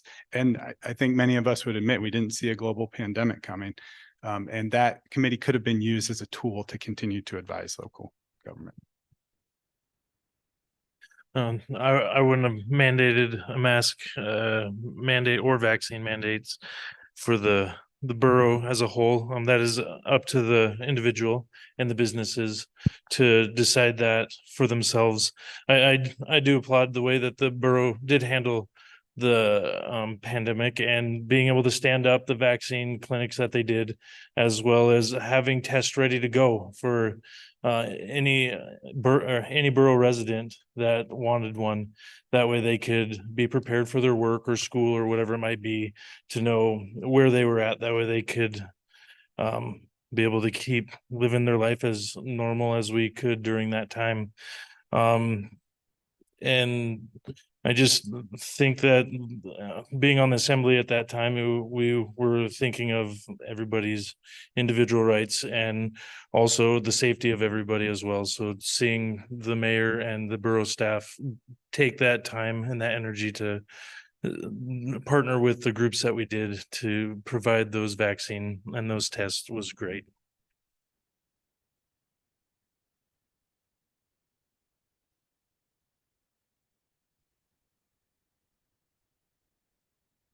The borough, and by extension, the mayor, has no resources to enforce such mandates. It seems to me like this question seeks to divide us into camps, and I refuse to play that game. I believe that we have more in common than we sometimes think, and I choose to focus on things that will bring us together to solve the issues that are in front of us. During the last few months, I have spent hours talking to individuals over coffee and in their homes. And I've been interested in how much we have in common on local issues, no matter how we choose to vote on state or national issues. I'm committed to moving forward, to facing the challenges that are facing us and not living in the past. Thank you. We will now give each candidate an opportunity to present a closing speech. We'll start with Mr. Shreve. All right. Thank you, everybody, again for coming out. This was a great opportunity to get to know all the candidates, and I loved being able to come here and to share with you my thoughts on these questions. And I'd like to thank the staff again and the students and the tech team for putting this on. It's very important for us to get involved in our local government. At the borough assemblies, we'd love to see more involvement like this, to be able to have a better idea of what the communities are really in need of and what their concerns are. But most of all, I'd like to thank my family. I've been dragging around for the last month to different events, and with 4 kids and school, they've been troopers and doing all that. And I just wanted to let you know that we live in a great place, and that I want to be able to serve the borough even more than I already have. And that's why I'm here running. And I care about what's going to happen for our future generation, and to be able to be a part of it and to go and represent the borough in any way that is needed to make it that way our kids can come home. That is why I'm here. I am here to support every resident of this borough and go out and talk with anybody and everybody that has a desire to make their place better and keep it the way it is too. We don't want to lose the nature of our borough and the beauty of it, but we also want to share it with everybody. We don't want to keep this a secret. We want to share it and be able to do it responsibly. Thank you. So thanks for the opportunity to answer the questions here. I've shared a little bit about my experience that has prepared me to take on the roles of our Denali Borough Mayor. I considered my existing relationships prior to running, and that really gave me the confidence to sign up. And I appreciate my family and my friends as well. I'm running because our limited local government focuses on key services and key programs that make our communities livable. And I'm excited at the opportunity to be a part of solutions to some of the challenges we face. And we talked about those tonight. There are lots of questions we didn't get to. I'm happy to answer those here after, or on social media or by email at votechrisnoll.com@gmail.com. And I just wanted to thank my fellow candidates here. It's an honor to sit in the arena here with all of you and exercise our civic duty. Go vote next Tuesday. Cool. Thank you. I want to first of all say this was a bucket list thing for me. I always wanted to run for some type of government, and me dying last year actually propelled me to do this. And my wife not really believing that I was for real about it, kind of got me along the signatures to be able to run for mayor. I like this town. When I moved here, I quit my job at Boeing. I was an engineer. I own multiple properties in Washington, and I bought some land and a bus, and I lived out in the woods for 2 years and learned how to use a chainsaw. I never used a chainsaw, never lived off the land. I just remember the happiest time of my life was camping. And then this place kind of just went on and on. I ended up not even going up to the canyon until I married my wife. And she's like, "What's up there?" And I'm like, "I don't know. I've never been up there," you know? So it has a lot to offer, this area. I when she came here, I told her it's like living in 1960s America, like a small town. Everybody knows everybody. Sure, a lot of you know me. I'm not good with names, but I try. But this has been a good experience. I appreciate everybody up here and being nice and cordial about it. It's not everything I thought I'd ever do. I'm a very introverted person.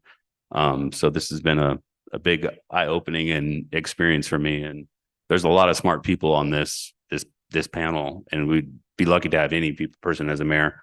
So thank you for your time. Ditto to what's already been said about the students, the participation that they have put into this effort, and the learning curve I hope that has been and is going to be ongoing taking place.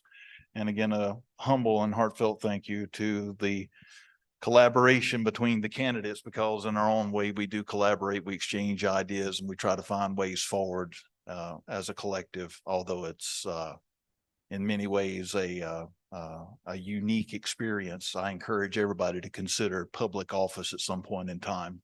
You should really do it because it's our community. Please don't forget that. One of the things I want to point to for me is that healthcare is the #1 problem this borough is facing. It's the elephant in the room that nobody wants to talk about. Nobody has a quick solution because it's a dynamic problem. We have solutions here in this borough, but they have to be harnessed. They have to be tailored to what the communities want. That's one of the things that I'm working on. One of the biggest issues is also housing. Yes, it's a dynamic problem, but we can leverage our resources here to get the housing, to encourage a developer to come in here and help us with our problem so that we can encourage families to come, stay, and keep our schools open. It ain't rocket science, but we got to work at it. With regard to budget issues, we're not broke here. We have resources. If you ask the state what our land value is, it's around $400 million. We should consider that. We have the ability to leverage our resources to get what we want without leveraging taxes on people. Okay, because it's hard enough to survive already, especially if you're asking the person that does live in a one-room cabin out in the middle of nowhere with no viable, steady income. They're already at the limit. So I'm asking everybody, understand what the candidates stand for, understand what we support, most importantly, understand where we come from and why we're pushing it. Thank you for coming. All righty. First of all, I am going to thank him, Mr. Frisbee. Students, thank you for challenging us with those questions. Not just one question, but 4 parts in one question to try and jam in a minute and a half. Thank you. You guys nailed this pretty good. A lot of us didn't get to say everything we wanted to say with the time constraints. So please, I invite you all to come ask any one of us up here and talk to us. As I stated in the beginning, I'm blunt, I'm black and white, and I'm outspoken. And I don't have much area for gray area. Come and talk to me. Why am I here? I said it at the beginning. I'm here because of the well-being of the borough, its people, its families, and our children and generations to come. I will stand by you guys. I will be your voice. And I'm not going anywhere. I've been here a long time. Like I said, it's your voice, it's your borough, it's your cities united. That's what I'm going to stand by. And I will have an open door policy for all of you to come and talk to me. Being your voice, I would be honored to be your next Denali Borough Mayor. Thank you all for coming out tonight, and thank you those online.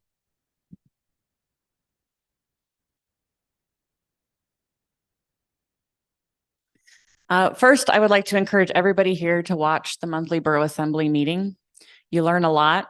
Most of the things we've talked about here today have been talked about at those meetings on a regular basis. You even get a report from the school district superintendent. So it's kind of like a 2-for-1 if you don't want to sit through more than one meeting. And you can listen to it while you drive to town or chop wood or do dishes. So it doesn't have to be something you take time out of your day to do. It can be in conjunction with things you're already doing. And I think we all have an obligation to be educated and aware of our government activities because strong local government comes from strong resident participation. I thought a lot about what message I wanted to leave you guys with today. This campaign has made me realize that many people know me as a person and many people know me professionally, but not a lot of people know me as both. I think there are aspects of each that would encourage someone to vote for me, but I think it's the sum of those two parts that makes me a strong candidate for our borough. I know and love this community. I chose to come back here and raise my family here because I know it's a great place to do that. And I knew my kids would have the same opportunities that I had growing up. And that is something I really value. But change is inevitable. If you look back over the last 40 years, just in the canyon alone, it's pretty mind-blowing.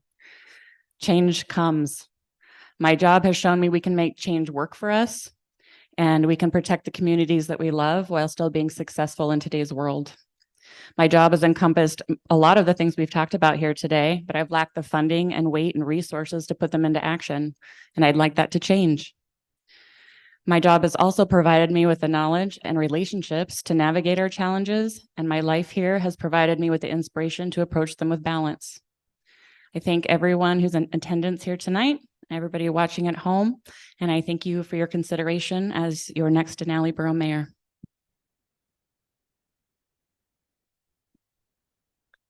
What's important to know about this panel is that not one of the people up here, including myself, knows how to be mayor. I spoke with Clay Walker about his early days in the role. And even with his significant experience as chair of the assembly, he confronted a sharp learning curve when he became mayor. Being mayor requires adaptability and the willingness to learn continuously. It demands humility to recognize what we don't know and the wisdom to seek counsel when needed. My years on the Planning Commission have taught me humility, revealing the vast array of issues and the depth of understanding they require. It has, however, honed my ability to listen deeply, to value diverse perspectives, and to prioritize collective insight over individual knowledge. I'm committed to gathering expertise from people all over the borough and tapping into resources that are available around the state and around the nation to assist us and guide us as we move forward with our future goals. I moved here 14 years ago with my family, and I didn't do this in the introduction because I knew I would cry.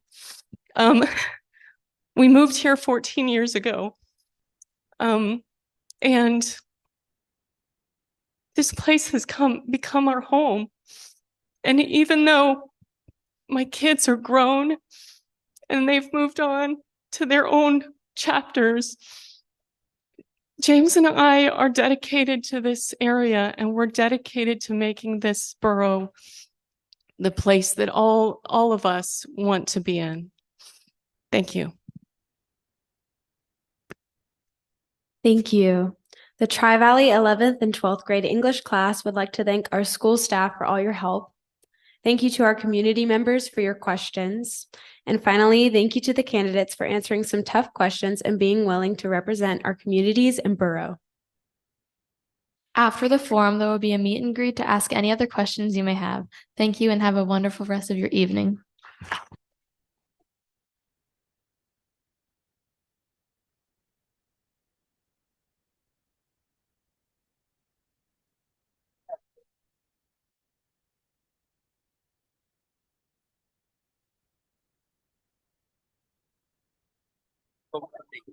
Yes, I'm posing.